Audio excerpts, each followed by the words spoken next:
Ah, my dear children, gather close, for tonight I have a story that still aches in my old heart. It is not just a tale, but a wound carved deep within me. Before I begin, don't forget to subscribe to my channel, my darlings, and press the bell so you never miss a story from your old grandma. And if you feel the pain in my words, do like and share this video. For your support keeps me strong enough to share what many grandmothers hide in silence. I once lived in a large English house, the kind with creaking floors, tall windows, and ivy climbing up the walls. I had everything I ever wanted. Not riches, no, but the laughter of my grandchildren filling every corner of that house. I adored them, and they adored me. Emily, with her golden curls, would run into my arms every morning. Little James, mischievous as a fox, would tug at my shawl and beg me to tell him a bedtime tale. Oh, how my heart danced in those days. But then she came, my daughter-in-law, Victoria, beautiful on the outside. Yes, with her sharp jawline and perfect smile. But beauty, my children, can sometimes be a mask. A veil hiding shadows darker than the night. From the day she stepped into my son Daniel's life, I sensed something was wrong. You know how a storm brews silently before the thunder crashes. That is how I felt when I looked into her cold blue eyes. At first, she pretended to be sweet. She called me mother. She asked for my recipes. She even laughed at my silly jokes. But behind those smiles, I could feel the venom. And soon enough, her true nature revealed itself. She despised me. Not because I had wronged her, no, but because the children loved me more than they loved her. One evening, while I sat in the parlor, telling Emily and James the tale of the old willow tree that whispered secrets to the wind, Victoria stood in the doorway, watching. Her eyes glimmered with envy. Later that night, I heard her whispering harshly to my son, her words slicing through the silence like a knife. They love her more than me, Daniel. Your children prefer their grandmother over their own mother. This has to stop. My heart broke that night, for I realized a storm was indeed coming. And it did. The next morning, as I reached for James to hug him, Victoria stepped between us. Mother, she said with that frozen smile, perhaps you should rest. You're old, and the children, they need routine, not fairy tales. Ah, my children watching this video, can you imagine the sting? To be told you are too old to love, too old to give stories, too old to matter. If your heart aches for me now, then please like this video. For your love reminds me I was never truly alone, but that was only the beginning. Victoria began weaving lies in my son's ears. She told him I was spoiling the children, filling their heads with nonsense, even turning them against her. Daniel, blinded by her charm, began to distance himself from me. The dinners grew quieter. My seat at the table, once beside the children, was moved further away. And then came the day, the cruelest day of my life. Victoria looked me straight in the eye and said, "You are no longer welcome in this house. The children don't need you. I won't have you interfering anymore." She banned me, their grandmother, from seeing my own grandchildren. I remember standing at the doorway, my bags in my trembling hands, Emily's little voice crying, "Grandma, don't go!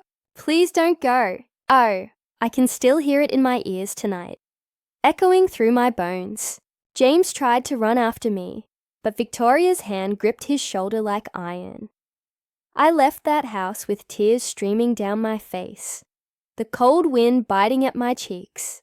My son, my own blood, stood silent as I walked away. But children, listen carefully. The truth always finds a way to shine through the darkest lies. And one day, Victoria's mask would slip, and her cruelty would be exposed. And when that day came, she regretted every tear she made me shed. But that, my loves, is not yet the end.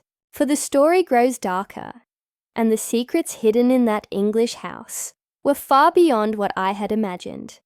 So stay with me, and don't forget, Subscribe, like, and comment if you want to hear what happened next.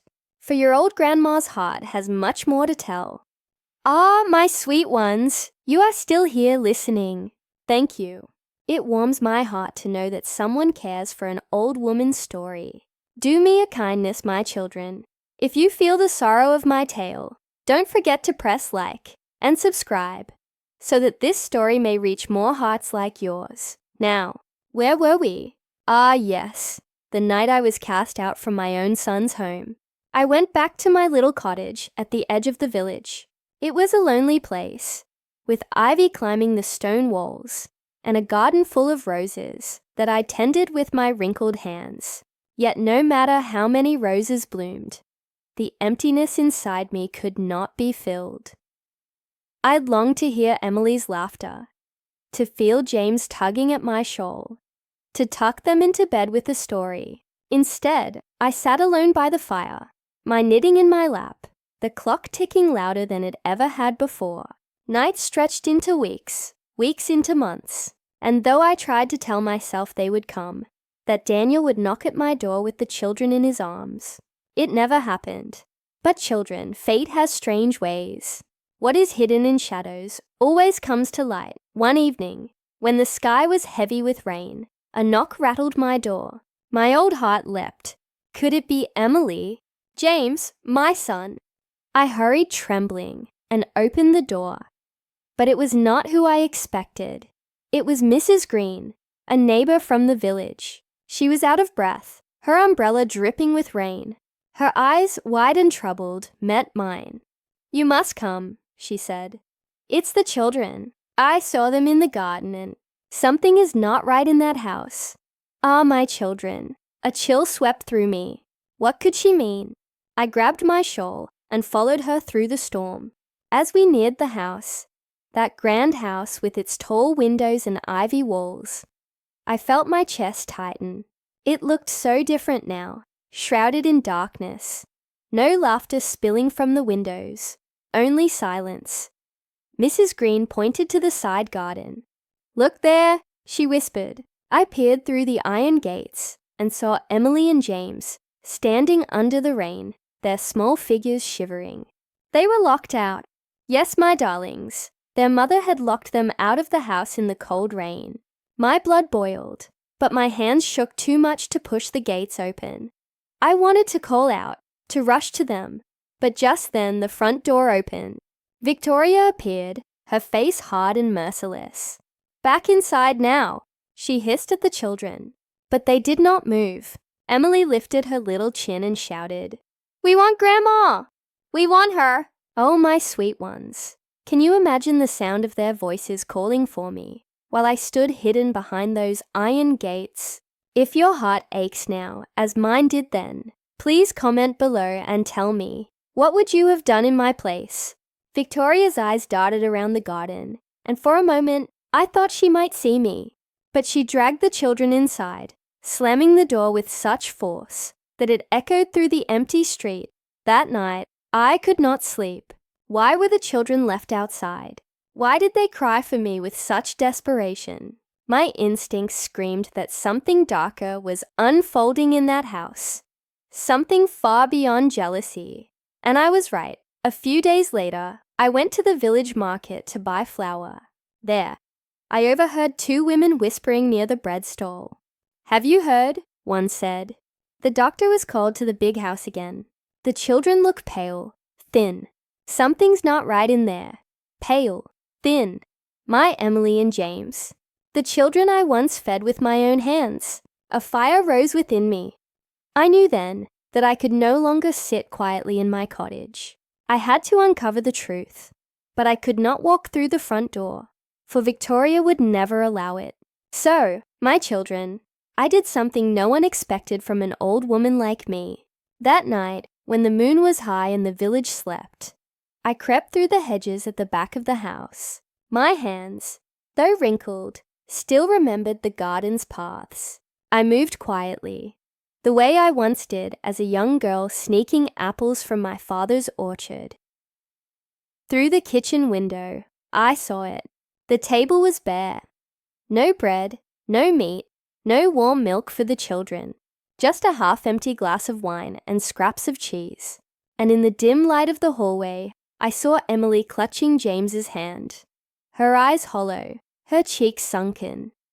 I pressed my hand against the cold glass and whispered, "My darlings." But of course, they could not hear me. Then came the sound of footsteps. Victoria's voice, sharp and cruel. "Stop whining, both of you. You'll eat when I say you can eat. Do you hear me? Ah, my sweet listeners.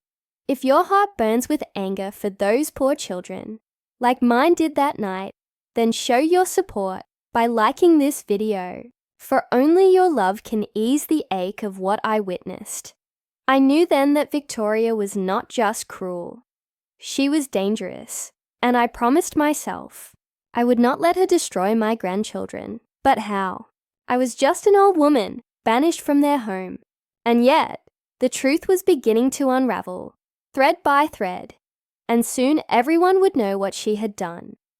Ah, my little ones who sit by this fire of words, you are still here, listening to me. Thank you. You keep my old heart alive with every moment you spend by my side.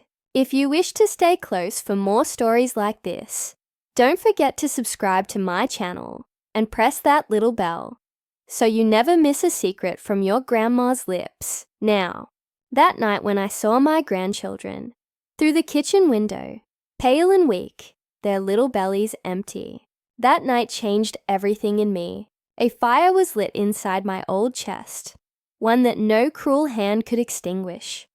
I knew then I had to protect them, even if it cost me everything. The following morning, I walked to the churchyard, for I needed guidance. The church stood tall on the hill, its stone walls weathered by centuries, its bell tower casting shadows long and solemn.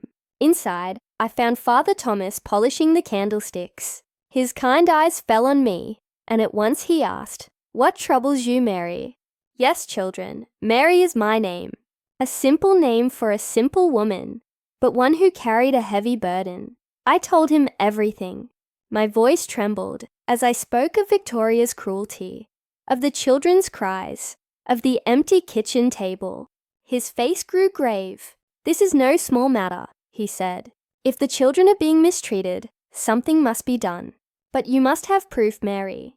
Without proof, your words will be dismissed as the ramblings of an old, bitter woman. Proof." That word echoed in my ears.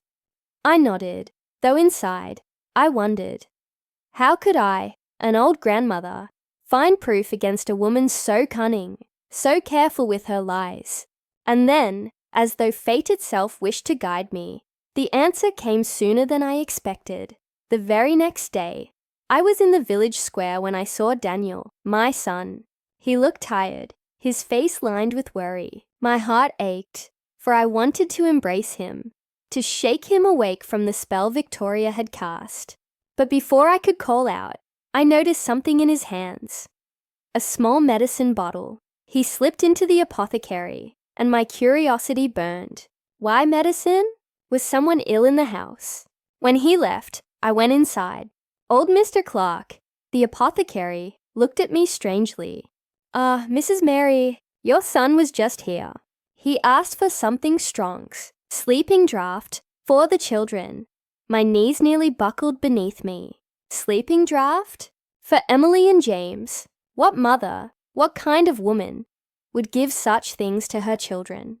Unless she wanted them quiet. Too quiet, oh, my sweet children listening to this story. If your blood chills as mine did that day, then please like this video. For your support is the warmth I need when the truth is so cold. I knew then that Victoria's cruelty was far more sinister than jealousy. She wanted the children silenced, subdued, and my poor Daniel, blind with love, carried out her orders without question. That night, I went again to the house, this time creeping along the back garden where the willow tree grew. Its branches hung low, as if they too wept for the children. I pressed my ear to the parlor window and listened. Inside, Victoria's voice slithered through the air. "Make sure they take it, Daniel.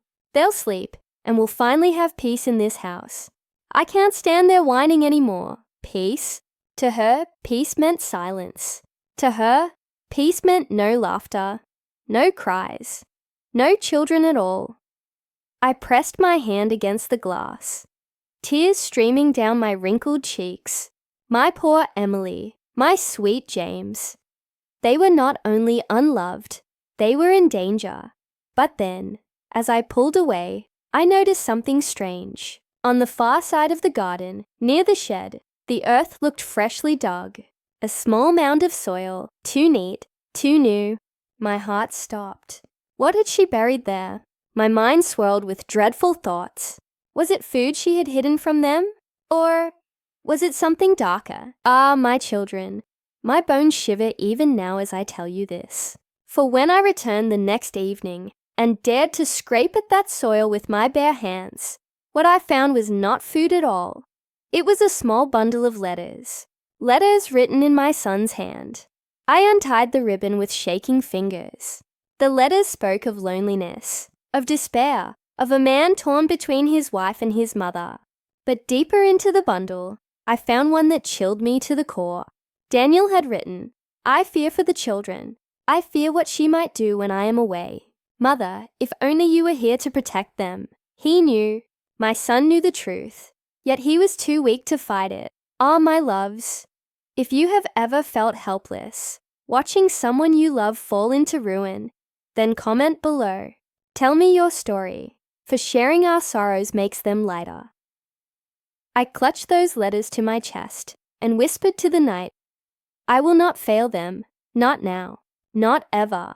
And as the wind howled through the willow branches, I felt it. The beginning of something greater, a force stirring to reveal Victoria's secrets, for the truth cannot remain buried forever. Ah, my sweet ones, I see you are still here by my side, listening. You do not know how much it means to an old woman like me. Before I tell you what came next, promise me something. Subscribe to my channel, press that bell, and share this story with others, so that no grandmother's voice ever fades into silence. Now listen closely, for what I am about to tell you is the part of the story where shadows grew long and secrets clawed their way to the surface. I carried those letters back to my cottage, my hands trembling. I lit a candle and read them again and again, as though the words themselves would guide me. My Daniel, my son, he knew the darkness inside his wife, yet he had no strength to resist her. He was trapped, a prisoner in his own home. And my grandchildren, oh my poor darlings, they were the ones who suffered most. I did not sleep that night. Instead, I sat by the window, the moonlight spilling across the floor, and I whispered a prayer that somehow, some way, I would find a way to save them. The next day, fate brought me another sign. As I walked past the old post office, I saw the clerk, Mr. Benson, sorting through a pile of letters. One envelope caught my eye. My son's handwriting again. My heart jumped, for it was addressed not to me, but to someone I had not thought of in years. Catherine. Ah, children, you do not know Catherine. She was Daniel's childhood friend, the one who once dreamed of marrying him before Victoria came into his life. I had not seen her in decades, but my heart told me that if Daniel had reached out to her, there must have been a reason. I went to Catherine's home at the edge of town. She lived in a small but tidy place, filled with books and the smell of lavender. When she opened the door and saw me, her eyes widened in shock. "Mary, what are you doing here?" I held up the letter with trembling fingers. "Catherine, I think Daniel needs us. The children need us." She let me inside, and together we read the letter. Daniel wrote of his despair, of Victoria's cruelty, of how he feared for his children's safety. He wrote that he could not trust anyone else, only his mother and Catherine. Tears filled Catherine's eyes as she whispered, "I knew she was wrong for him. I knew it the moment I saw her." But he would not listen. My heart broke, for Catherine's pain was as deep as mine. Yet together, we found strength. We promised each other that we would not let Victoria's cruelty continue unchecked. But my children, listen to me carefully now. When you decide to fight darkness, darkness does not sit quietly. It fights back, and sometimes it shows its teeth in ways you never imagined. That very night, as I sat alone in my cottage, I heard a sound at the window, a tapping, soft at first, then louder. My heart raced. I drew back the curtain, and there, pressed against the glass, was a child's hand. Emily, my sweet Emily, stood outside, her golden curls wet from the rain, her eyes wide with terror. I rushed to the door, pulled her inside, and wrapped her in a blanket. "My darling, what are you doing here?" I cried. She clung to me, sobbing. "Grandma, please, don't let her take James away," she said. She said she doesn't want him anymore. Ah, my children, my blood turned to ice. Didn't want him anymore? What mother says such words? Emily's sobs shook her tiny body as she whispered. She said she's going to send him away, Grandma.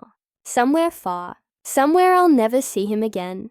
I stroked her hair, my heart breaking into 1,000 pieces.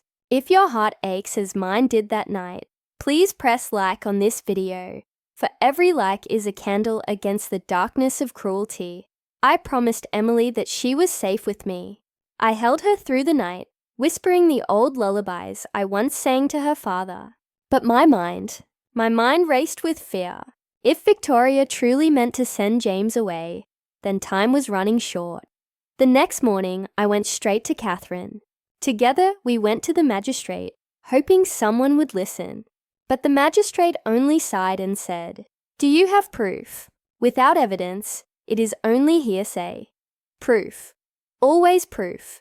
So Catherine and I made a plan. That very evening, we would return to the house together. We would find what Victoria was hiding, even if it meant stepping into the very heart of her darkness. We waited until nightfall. The village was silent, the moon half hidden behind clouds. Catherine held a lantern, and I carried the letters as our only shield. We crept to the garden, the willow tree casting shadows that seemed to whisper warnings. And then, we saw it. Through the parlor window, Victoria sat at the table, a glass of wine in her hand. But she was not alone. Beside her was a man I had never seen before. Tall, stern, with eyes as cold as hers. They spoke in low voices, but one word reached us clearly, a word that sent a shiver through my bones. Orphanage. Ah, my children, do you hear it too? They meant to send James away, to an orphanage, to strip him from his family, to erase him from our lives. My hand tightened around Catherine's, and in that moment, I swore to myself, they would regret every tear they had caused. Ah, my darlings, you have stayed with me this long, and my old heart thanks you. You give me the courage to tell what I once buried deep inside. Before we begin the darkest part of this chapter, let me remind you, subscribe, share, and like this video so that my voice never fades and others may hear the truth of what grandmothers endure in silence. Now, listen. That night, as Catherine and I crouched in the shadows of the garden, listening to Victoria and that strange man speak of orphanages, a fire raged inside me. My James, my sweet boy, they wanted to throw him away like he was nothing but a burden. No, I would not allow it. I motioned for Catherine to stay hidden, and I crept closer to the window. My heart pounded so loudly, I feared it would give me away. I pressed my ear against the cold glass and heard Victoria's voice, sharp and venomous. He's not mine, not truly. He looks too much like her, like that woman. Every time I see his face, I'm reminded of what I hate most. The sooner he's gone, the sooner I'll have peace. Her words struck me like a blade. Not hers. What did she mean by that? James. Not hers. The man beside her chuckled, his voice low and cruel. You'll get rid of him. and no one will ask questions. The boy will vanish, and your husband is too weak to fight you. As for the old woman, she has no power. Old woman, yes, they spoke of me, certain I was powerless. But oh, my children, they did not know the strength of a grandmother's love. I hurried back to Catherine, whispering what I had heard. Her face paled, but her eyes blazed with fury. We cannot wait any longer, she said. Tomorrow we confront them. If we don't, James will be gone. But that night, fate itself pushed the confrontation upon us sooner than expected. As Catherine and I made our way back through the garden, the lantern slipped from her hand and crashed against a stone. The glass shattered, the flame flickered, and in an instant, Victoria's head snapped toward the window. Her eyes met mine. For a heartbeat, silence hung heavy. Then the door burst open. Victoria stormed into the garden, the strange man behind her. "What are you doing here?" she hissed, her voice like poison. I straightened my back, though my knees trembled. "I came for my grandchildren. You will not harm them." Her laugh cut through the night, sharp and cruel. "Harm them? They are mine, and I will do with them as I please. You are nothing but an old ghost haunting this house. Leave before I have you dragged away." But before I could speak, the door creaked again, and a small figure appeared in the doorway. Emily. She clutched James's hand tightly, her little face pale but determined. "Grandma is not nothing," she cried. "She is everything, and we want to be with her. Ah, my sweet ones." Tears still fill my eyes when I remember her courage. Out of the mouths of babes comes the truth adults are too blind to see. If Emily's bravery touches your heart too, then please comment below. Write her name, Emily, so the world remembers her strength. Victoria's face twisted with fury, but before she could move, Daniel stepped into the doorway behind his children. His face was pale, his hands trembling. He had heard everything. "Is it true?" he asked, his voice breaking. "You want to send James away? You've been giving them sleeping draughts?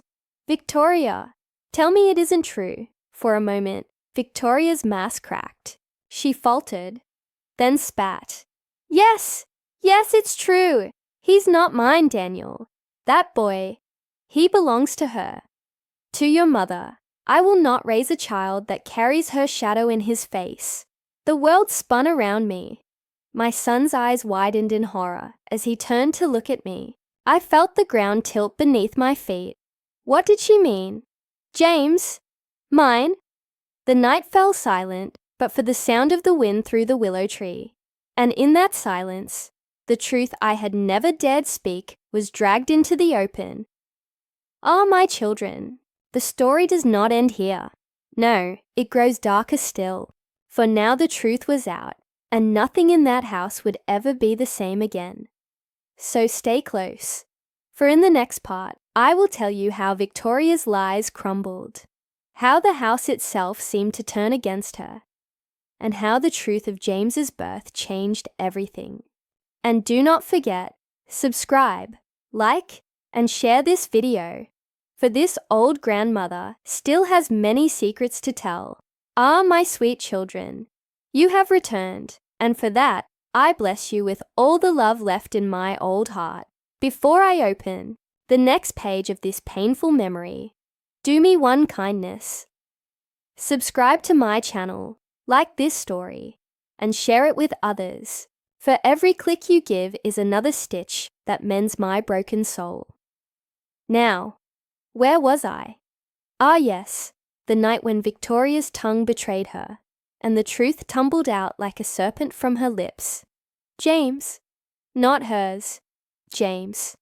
Mine. My knees nearly gave way when those words pierced the air. My son. Daniel's face was pale as the moon, his eyes wide with horror as he looked from Victoria to me.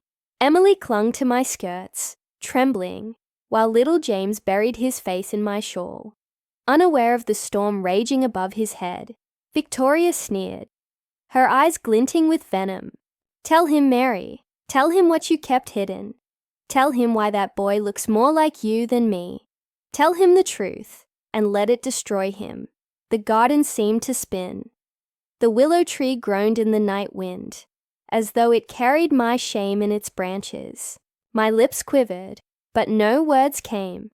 For so many years, I had carried a secret I prayed would never claw its way into the light. But children, listen to me now. The truth, no matter how deeply buried, always finds its way to the surface. Daniel's voice broke through my silence, sharp and desperate. Mother, is it true? What does she mean? Tears burned my eyes. I shook my head weakly. No, Daniel, no. James is yours. Of course he is yours. But Victoria's laughter sliced through my denial. Liar! You think he doesn't see it. The boy has your eyes, your mouth, even your stubborn chin. He is not mine, not his. He is hers. A reminder of what you did, Mary. A reminder that you are not as holy as you pretend to be. Ah, my loves, my heart was pierced that night, for Victoria's poison was not without root. Long ago, when I was young and foolish, I had made a choice born of loneliness, of longing, of weakness. And from that choice, James had been born. But the world believed him to be Daniel's son, and I never corrected them. I tried to speak, to explain, but Daniel's face twisted with confusion and betrayal. Mother, what is she saying? Did you? His words faltered, choked by the weight of disbelief.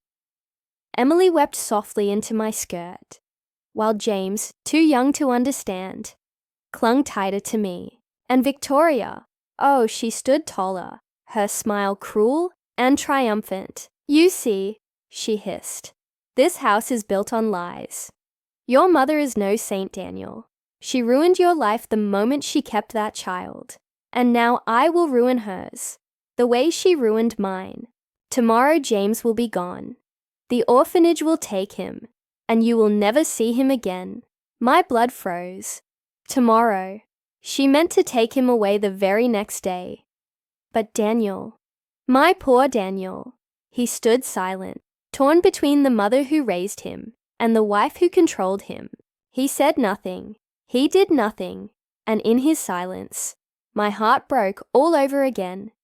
Catherine, who had stood beside me in the shadows, finally stepped forward. Her voice rang clear, stronger than mine could ever be.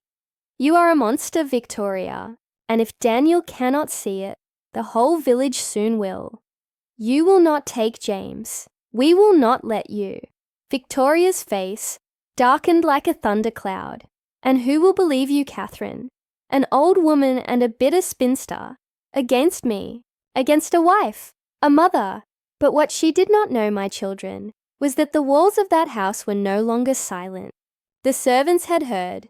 The neighbors had whispered. And even the priest had begun to suspect. Shadows were gathering against her, though she did not yet see them. That night, I took Emily and James back to my cottage, for Daniel, in his weakness, allowed it. He kissed Emily's forehead and whispered, "Stay with your grandmother tonight. I will come tomorrow." His eyes would not meet mine, and I knew his soul was torn in two. At my cottage, I tucked the children into bed. Their small bodies curled against one another for comfort. I sat beside them, stroking their hair, whispering lullabies. But my mind was a battlefield. Was Victoria right? Had my sin long ago planted this sorrow? Was James truly cursed to suffer for the choices I had made?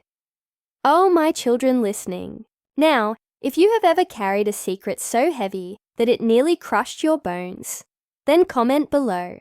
Share your story, for I know the weight of silence. The next morning, I awoke to a sound at my door, a knock. Hesitant, trembling. I opened it, and there stood Daniel, his eyes red from sleeplessness. "Mother," he whispered, "tell me the truth. Please, I need to hear it from your lips." My heart ached, for the truth was both a blade and a balm. I sat him down, my hands trembling, and I told him everything. I told him of the lonely years after his father died, of the man who comforted me, of the night weakness overcame me. I told him how James was born, and how I raised him as if he were Daniel's own, for the world would never have forgiven the truth. Daniel's face twisted with pain, anger, sorrow. He buried his face in his hands and wept. "You should have told me, Mother. All these years you should have told me." Tears streamed down my cheeks as I reached for him. "I know, my son, I know. But I wanted to protect you. I wanted to protect us all. I never meant for this to destroy us." And then, from the doorway, a small voice broke the silence. James stood there, his eyes wide, his lips trembling. "Grandma, what does she mean? Am I not wanted?" Ah, my loves, my heart shattered into 1,000 pieces. I gathered him into my arms and pressed his head to my chest. "No, my darling, you are wanted. You are loved. You are mine, and nothing in this world can change that." But even as I spoke those words, I knew the battle was far from over, for Victoria would not stop. She would not rest until James was gone, and I was destroyed. And so, my children, Catherine and I made a plan to expose Victoria before the entire village, a plan that would tear her mask away once and for all. But oh, the cost of truth is heavy, and not all would survive it. So stay with me, my loves. Stay until the end, and don't forget, like this video, subscribe and comment your thoughts, for your support is the lantern that lights my path through these dark memories. Ah, my darlings, you stayed. Bless you for listening. Before I speak the last part of this terrible night, do me a small favor. Tap that like button and subscribe. And if Emily's courage moved you, write her name in the comments so the world remembers a little girl who stood up for what was right. Now let me finish what I began. After I told Daniel the truth and we made our plan with Catherine, everything seemed to move faster than a sparrow's wing. The village was small, and the threads of gossip travel quick. But we were careful. Catherine wrote a letter inviting the magistrate and 3 respected neighbours to the house for a family discussion. I marked the day in my old calendar with trembling hands, praying that fate would lend us courage. On the morning of the meeting, I walked to the apothecary, my heart heavy, but my mind focused. Mr. Clark looked at me with pity, and then with a strange light in his eye. When I asked him bluntly about the sleeping draught, he hesitated, then led me to the back shelf. There, behind jars of harmless herbs, was a small ledger.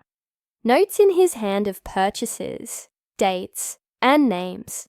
Daniel's name was there, yes, but the details told a different story. The drafts were requested by Victoria. The quantity, the timing. He admitted, trembling, that he had been paid in coin to prepare the weaker mixture that dulls a child's appetite and sleep cycles. The ledger was a rope we could hold. Next we spoke to Mrs. Green, who had seen the children cast out into the rain. Her testimony was simple and fierce. "I saw them shivering," she said, voice steady. I saw her close the door and push the children away. The house held its breath. Catherine, clever as she is, produced the letters we had found in the garden. Daniel's private words, buried under soil, like a prayer left to rot, together with Mr. Clark's ledger and Mrs. Green's witness.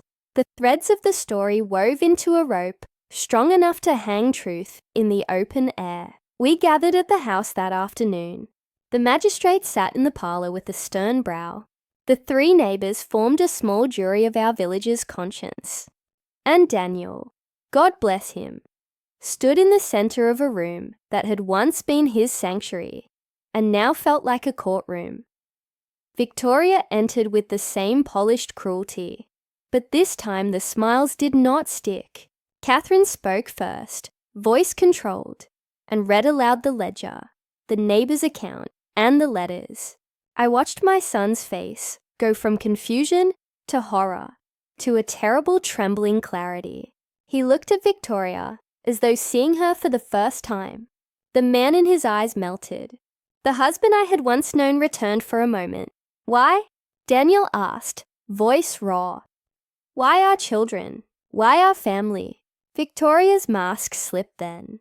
For a breath, she was a woman caught, and something like regret flickered across her features.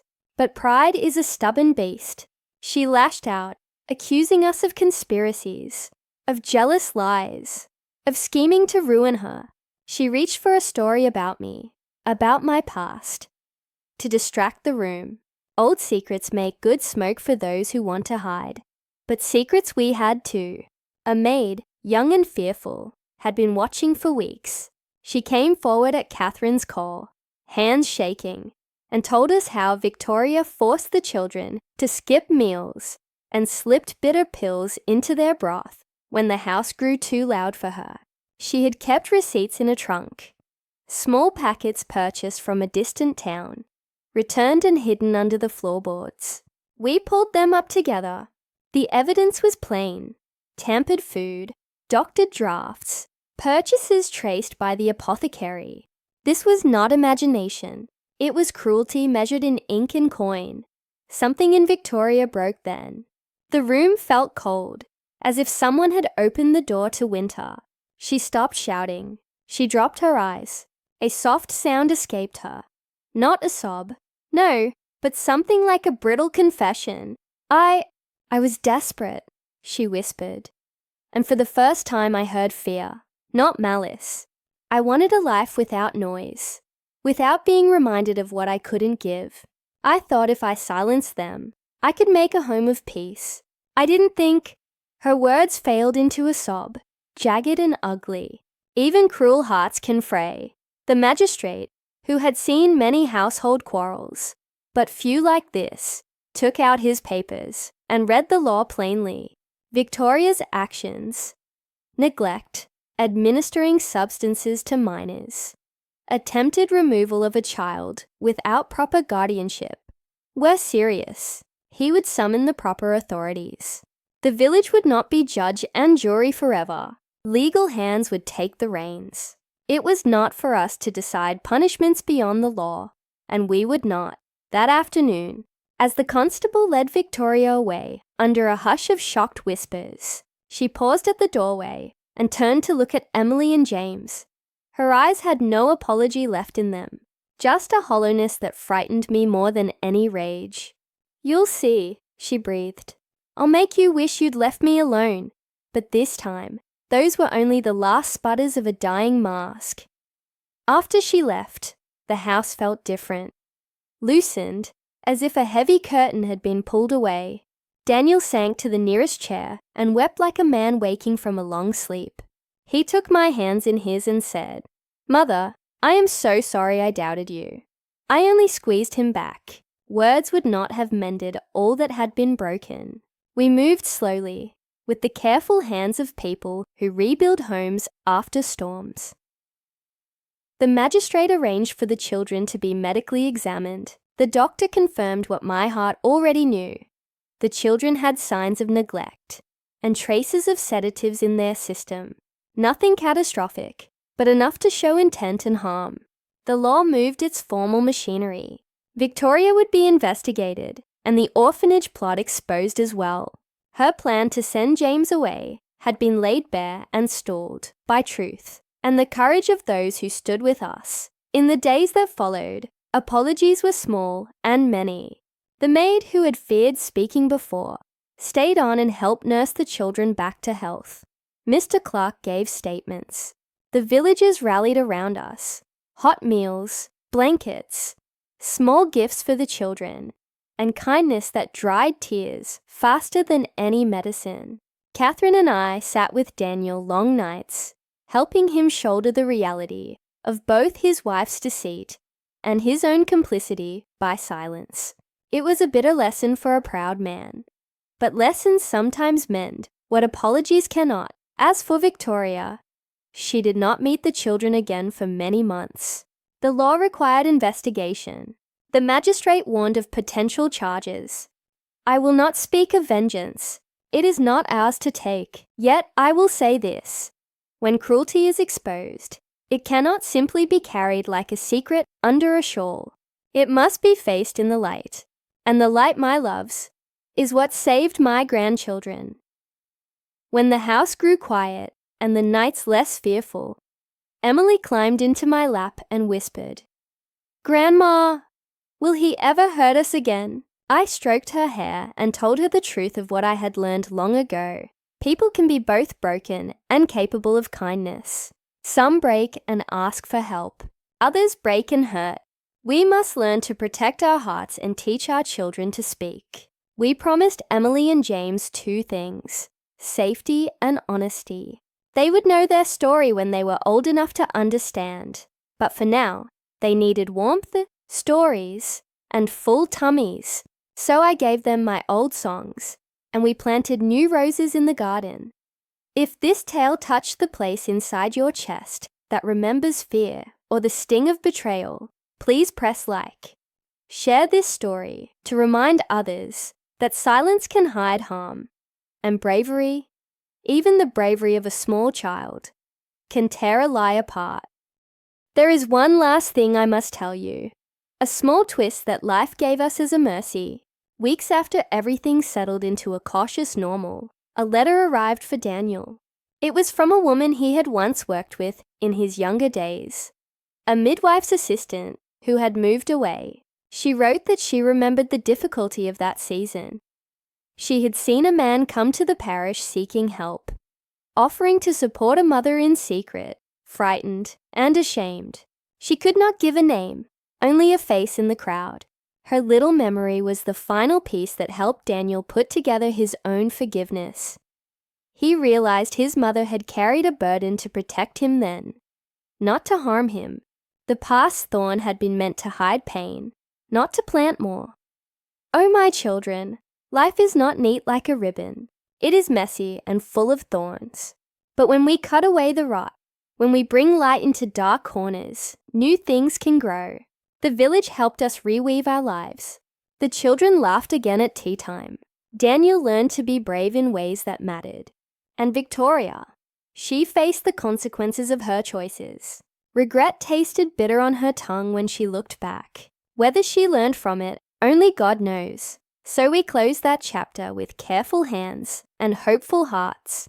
Emily grew into a brave girl who would never hide fear under a smile. James learned that love can be louder than lies. And me, I told my stories by the fire, older and a little wiser, reminding anyone who would listen that a grandmother's voice is not just memory. It is armor for the young. If you want the continuation, if you want to hear how the family rebuilt and how Emily surprised everyone years later with a choice none expected, tell me in the comments and subscribe so this old grandma will bring you the next chapter. Until then, guard your words, protect the small ones, and never think an old woman has no strength. We have lived enough to know how to fight for what matters. Good night, my loves. Share this story and keep a light burning in your home. Ah, children, you are here again, and that makes this old heart so very glad. Before I open this next chapter, do your grandma a small kindness. Press that subscribe button, give this story a like, and share it so that others may sit by the fire with us. Your little gestures are the threads that keep my voice alive. After Victoria was taken away, our house was quieter, but not peaceful. Silence is not always peace, my darlings. Sometimes it is the sound of wounds healing slowly, too slowly beneath the skin. Emily slept in my bed many nights. Her small hands curled tightly around my fingers, as though I might vanish if she let go. James, too, restless in sleep, he murmured questions I could not answer. Why didn't she want us? Did we do something wrong? Oh, my children, have you ever heard a child blame themselves for another's cruelty? It is enough to break the spine of even the strongest oak. Daniel tried. Bless his heart. He read them stories in the evening. He walked James through the fields. And he taught Emily how to tie the knots on her laces. But there was guilt in his every movement. like a shadow chasing his steps. For too long he had stood silent, and silence can wound as deeply as words. Catherine remained by our side, steadfast as stone. She helped mend the house, cook the meals, soothed the children with gentle songs. The villagers too came, with pies and broth, with kind words, and sometimes with silence, for they knew gossip had nearly destroyed us, and now they wished to stitch us back with care. But still, I felt a storm brewing, for though Victoria was gone, her shadow lingered in whispers. Some villagers said she had been wicked, others that she had been wronged, and a few even dared to suggest that I had lured her downfall. Such is the way of small towns. Truth may shine, but rumour always flickers in the corners. And then one evening, as the fire burned low and the children lay half asleep, Daniel sat across from me, his face worn with sorrow. "Mother," he said softly, "will they ever forgive me? Will my children forget that I stood aside when they needed me most?" I looked at him, my boy, now a man, and yet still a boy, in his longing for my approval. Forgiveness is not something we demand, Daniel. It is something we earn, step by step, moment by moment. Be present, be gentle. Show them with your deeds what words cannot fix. He nodded, tears slipping down his cheeks. For the first time in many years, he laid his head in my lap, like he had when he was small, and I stroked his hair until he slept. The days turned to weeks, and slowly, painfully, life began to grow again. James's laughter returned first. Small bursts that lit the room. Emily remained cautious, watchful, as though she feared happiness might vanish like smoke. But then, one morning, she came to me with a folded piece of paper. "Grandma," she whispered, "I wrote something. Can I read it to you?" I nodded, and in her trembling hands, she unfolded the paper and began. "When I am older, I will build a house with windows as wide as the sky. And in my house, no one will ever be afraid. There will be food on the table, songs in the air, and a grandmother in the rocking chair. My house will be safe, always. Oh, my loves," I wept then. For in that little girl's words was a promise stronger than any vow. She had seen cruelty, yes, but she chose hope. She chose to plant roses instead of thorns. I tell you now, children are braver than we think, wiser than we give them credit for. And Emily, with her steady eyes and strong heart, was shaping herself into a guardian of truth. But life, as always, had one more twist waiting for us. For just when we thought the past was buried, a letter arrived at our door. A letter sealed in wax, carrying news we did not expect. Stay close, my darlings, for in the next breath I will tell you what was written inside and how it changed everything. But first, subscribe, share this tale, and comment below if you too believe that children can teach us more than any book ever could. Ah, my little ones, you've come back again, and I bless you for it. Before I open this letter for you, do your grandma a kindness. Like this story, subscribe and share it. For every heart that listens is another candle in this old woman's night. Now, that letter, it arrived one grey morning, tucked under the door. The seal was red wax, pressed with a mark I did not recognize. Not from our village, not from anyone we knew. My hands shook as I broke it open. Inside, the words were few, but heavy as stone. "Victoria has appealed. She claims she was provoked. She says she has secrets about your family that the court must hear. Prepare yourselves." The letter bore no name, only the magistrate's crest at the top. My heart thumped so loudly I feared the children might hear it. Secrets. Ah, children, you know already of mine, the truth I told Daniel about James's birth. But what more could she hold? What venom still lingered on her tongue? Daniel paled when he read it. Catherine's lips pressed into a thin line.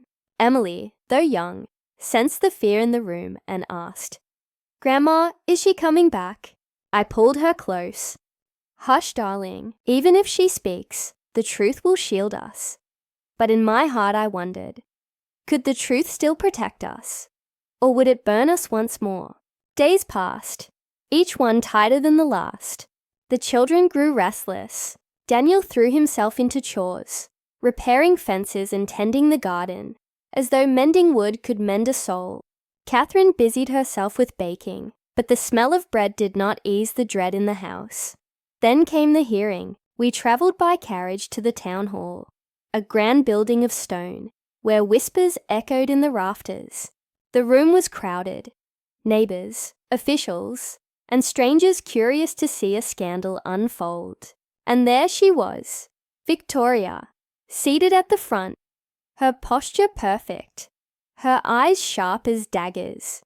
She spoke calmly, sweetly, weaving her tale. She claimed she had been driven to desperation by me, by my lies, by my secrecy, by the truth of James's birth. She painted herself as the victim, the poor wife betrayed by both husband and mother-in-law. She said I had ruined her, that I had poisoned Daniel's heart against her, that the children had turned cold because of my meddling. And then she leaned forward and said the words that made the room gasp. James is not Daniel's child. He is hers, Mary's. Ask her. She knows it. She has lied to all of you for years. The court turned to me, eyes like torches, burning into my skin. My secret, the one I had buried so deep, was dragged into the light once again. I stood, my body trembling, but my voice was steadier than I expected. Yes, I said, my chin high though my heart ached. Yes, James is not Daniel's by blood. He is mine by birth, but by love, by care. By every night I soothed his cries, and every day I held his hand. He is ours. He is my grandson. He is family. There was silence. Then a murmur. Some faces turned away in shock, others in pity, a few in understanding. Daniel stood beside me, his hand on my shoulder. For once, he did not falter. My mother did not ruin us, he said, voice breaking. She saved us. She carried shame to protect me, to protect my children. It was not her secret that broke us. It was the cruelty in this woman's heart. Catherine added her voice, strong and cutting. You all saw what Victoria did to those children. You saw the ledger, the receipts, the witness. Do not let her twist this family's pain into her salvation. Do not let her rewrite the truth. The magistrate's gavel struck wood, sharp as thunder. His voice carried through the hall. Enough! The matter of James's parentage is not this court's concern. What concerns us is the neglect, the abuse, the intent to send a child away unlawfully. That evidence stands. Victoria's appeal is denied. Oh, my children, the look on her face then. Fury and despair twisted together. It is burned into my memory. She realized her weapon, my secret, had failed her. Truth, though heavy, had not broken us this time. It had bound us tighter. The constables led her away once more, her cries echoing through the hall. She swore vengeance, yes, but her words no longer held the same weight. The village had seen too much. They knew her mask now. When we returned home, Emily tugged at my hand and whispered, Grandma, you were brave. I smiled through tears and kissed her brow. No, my darling, I was simply too old to be afraid anymore. And James, sweet James, he looked at me with those wide, searching eyes and asked, So you're my mother too? I pulled him into my arms, pressing my lips to his hair. I am your everything, James. Mother, grandmother, friend, protector. And I will never leave you. Ah, children, if this story touched your heart, show me with your love. Subscribe, like, comment below. Tell me if you believe family is more than blood, because that is what saved us in the end. Not secrets, not law, but love that chose to stay, even when the world turned away. And though Victoria's shadow lingered far beyond that day, so too did our light. And light, my darlings, always outlives the dark. Ah, my sweet children, you've returned once more to listen. Before we begin, do your old grandma a kindness. Subscribe, like this story, and share it with someone who needs reminding that even the darkest night eventually surrenders to the dawn. Now, part of me thought the storm had ended with Victoria's downfall. The law had spoken, the village had seen the truth, and my children were safe under my roof. But healing my darlings is not a single day's work. It is slow, like watching a seed push through frozen earth, one fragile inch at a time. Emily carried shadows in her eyes for months after the trial. She was only a child, yet she had been asked to bear more weight than many grown women. At night, she would wake with a start, clutching my arm, whispering, "She's coming back, Grandma. She's at the door." I would hold her tight and sing the lullabies my own mother once sang to me. Slowly the fear dulled, though it never disappeared entirely. James, sweet boy, was quieter than before. He clung to me, to Daniel, even to Catherine. He asked questions no child should have to ask. Why didn't she love me? Why was I too much? And oh, my dears, I told him the truth as gently as I could. Sometimes, people's hearts are broken in ways we cannot mend. It was never you, James.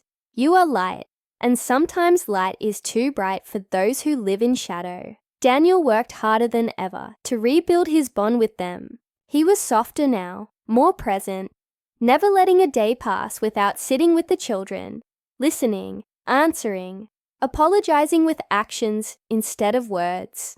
One evening, as we watched the sunset, he whispered, "Mother, I may never undo the harm, but I will not waste another day in silence." And for the first time, I believed him. Catherine, bless her, became the children's second anchor. Emily adored her, followed her to the garden, copied her handwriting, even wore her shawl when Catherine wasn't looking. James too found comfort in her steady presence.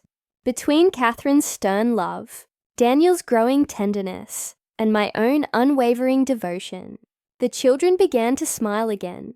But life, my loves, always tests us after storms, as if to see if we have truly learned our lessons. And one evening, as autumn leaves began to fall, another letter arrived. This one not from the court. No, this one was scrawled by Victoria herself. The handwriting was frantic, uneven. The words still make my hands tremble as I recall them. You think you've won, Mary. You think you've taken everything from me. But blood remembers, and one day, your precious children will know the truth, the whole truth. They will hate you as I do, and when that day comes, I will be waiting. Ah, children. I did not show that letter to Emily or James. Not then. They had carried enough. I burned it in the hearth that very night, watching the flames devour her venom until only ash remained. Yet still, the words haunted me. Blood remembers. Did she mean James? Did she mean Daniel? Or was it only another dagger thrown from a crumbling tower? I could not know, but I vowed as the fire hissed and spat her words into smoke, that whatever storms lay ahead, we would face them together. And this time, we would not break. Stay with me, my loves. For in the next breath, I will tell you how Emily's strength grew into something that stunned the whole village, and how James uncovered a truth none of us expected. But first, press that like, subscribe, and comment below if you believe, as I do, that family is forged not in blood alone, but in love that endures. Ah, you are still with me, my dears. Thank you. Don't forget, while you sit close and listen, to like this story, subscribe to my channel, and share it with others who may need a reminder that love always outshines cruelty. Now, after that dreadful letter from Victoria, I thought perhaps her words would wither like autumn leaves and vanish with the wind.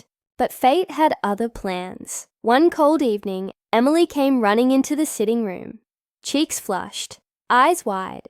"Grandma," she gasped. "There's someone outside by the garden gate." Daniel and I rushed to the window, but by the time we peered into the mist, the figure was gone. Only the gate swayed gently, creaking on its old hinges.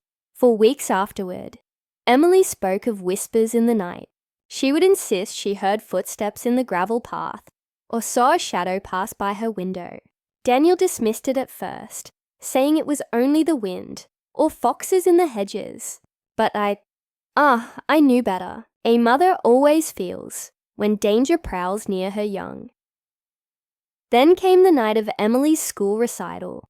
She had been practicing for weeks, her small voice filling the house with songs that made even Catherine smile. On the night itself, the hall was packed with parents, children, neighbors. Emily stood proudly on the stage, her voice trembling at first, but then soaring like a bird. And when she finished, the room erupted in applause. But as I clapped with tears in my eyes, I noticed James standing very still, his gaze fixed on the back row. I followed his line of sight, and there, half hidden in the shadows, was a woman with a shawl pulled tight around her face. Her eyes, sharp as broken glass, gleamed beneath the brim of her hat. Victoria. Before I could move, before I could call Daniel, she slipped out through the door and vanished into the night. That night, James said something that made my blood run cold. He came to me quietly when the others were asleep and whispered, "Grandma!" She spoke to me. I froze. "Who, James?" I asked, though I already knew. "Mummy," he said, his little lips trembling. "She came to me after school last week. She said Daddy and you lied. She said, I'm not Daddy's son." Oh, children. My heart nearly stopped. James's eyes, wide and wet with confusion, searched mine for truth. I pulled him into my arms and kissed his hair, fighting the tears that burned behind my eyes. Could it be? Was Victoria's cruel tongue spinning lies again, or had she planted a seed of truth that I had long suspected, but never dared to speak aloud? The next morning, Daniel noticed James's silence, the way he avoided his father's eyes. When Daniel pressed him, James burst into tears and repeated the words. The color drained from my son's face. He staggered back as though struck. Catherine reached for him, but he could not move, could not breathe. That night, when the children were asleep, Daniel came to me by the fire. His face was pale, his hands shaking. "Mother," he whispered, "tell me the truth. Is James truly mine? Ah, my loves." The air grew heavy, and the fire seemed to crackle with secrets long buried. And in that moment, I realized the past had finally come to claim us. But what truth awaited us, I will tell you next. For now, promise me. Like this story, subscribe so you do not miss what comes next. And comment if you believe the truth always rises, no matter how deep it is buried. Ah, my dear children, gather close, and before I begin, remember to like this story, subscribe to your grandma's channel, and share it with friends. Because the truth I am about to reveal is heavier than iron and sharper than glass. That night, as Daniel asked me the question no father should ever have to ask, my heart broke in ways I thought it never could again. His eyes searched mine with desperation, fear and, yes, anger too. "Mother," he whispered, voice hoarse, "is James my son, or has she been right all along?" The truth, my loves, is that I had long harbored a doubt. James had his father's gentleness, yes, but not Daniel's features. His eyes carried a shade that did not belong to our family. When he was born, I put it down to chance, to the mysteries of blood. But Victoria's cruelty had sharpened those whispers in my heart until I buried them deep, never daring to speak. Now, with Daniel trembling before me, I could not keep silent. "Daniel," I said softly, "I do not know. I wanted to believe. I prayed every night that he was yours.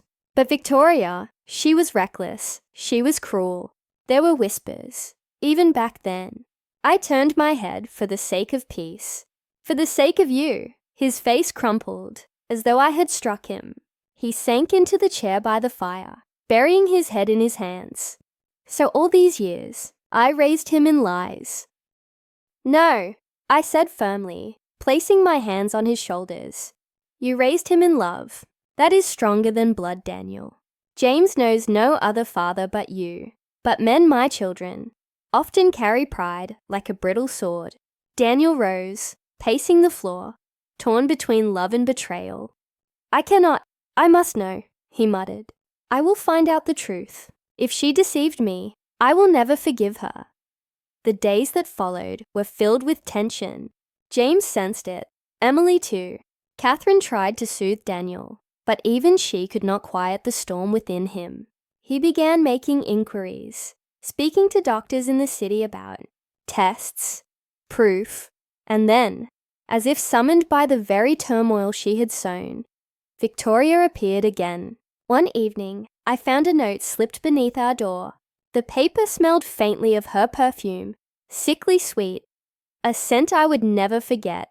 It read, "He is not yours, Daniel. He never was. You think you can erase me, but James's blood will always carry my truth. Do not fight it, accept it, or I will come and claim him myself." Ah, children. My hands shook as I read it. But worse still, Daniel found it before I could burn it, and in that moment, the fire inside him grew uncontrollable. Stay with me, my loves. In the next breath, I shall tell you what Daniel decided to do, and how it changed all of our lives forever. But first, do not forget to subscribe, like this story, and comment below. Do you believe love can survive when truth is uncertain? Ah, my darlings, lean closer now, and while you do, remember to like this story, subscribe to your grandma's channel, and share it. For the truth I'm about to tell is one that shook the very walls of our home. After Daniel read Victoria's note, something inside him hardened. He became restless, pacing through the halls, barely eating, barely speaking. Catherine tried to hold him steady, but he shook her off. "I must know," he said again and again, like a prayer turned to madness. At last, he arranged for James to be tested, quietly, without telling the boy what it truly meant. We went to the city, under the pretense of a doctor's visit. James, sweet child, trusted his father completely.